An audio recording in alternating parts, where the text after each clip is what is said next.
Hello again, my friend.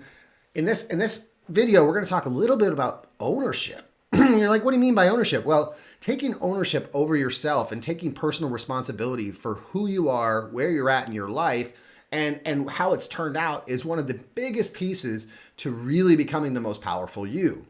When we pull out the victim card and we start blaming things, blaming people or things around us, or complaining about people or things around us, we're not taking ownership. We're not taking 100% responsibility. And only when you do that, when you actually take responsibility for yourself, is when you really can get to that next level of becoming the most powerful you. I'll give you an example that I got from my friend, one of my old mentors, Jim Rohn, where he talks about a guy that got rear-ended. And the guy is telling him the story. He's telling Jim, he's like, hey, I got rear-ended today, but it's all right. It's not my fault. He's like, no, but it is your responsibility. And the guy looks at him funny. He's like, what do you mean? He said, well, you chose to wake up that morning at that time. You chose to leave your house at that particular time. You chose to drive that path to the grocery store. And you chose to stop at that stoplight where that guy was able to rear-end you.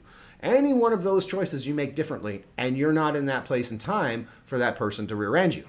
Now, granted, in that kind of scenario, any insurance company or police department is going to say it's not your fault. However, it is your responsibility.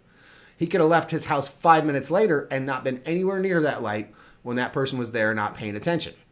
So think about that when you're looking into your own life. Think about where you're not taking ownership or not taking responsibility for where you are today or what you have today. And then read below, read the rest, and we'll see you on the next video.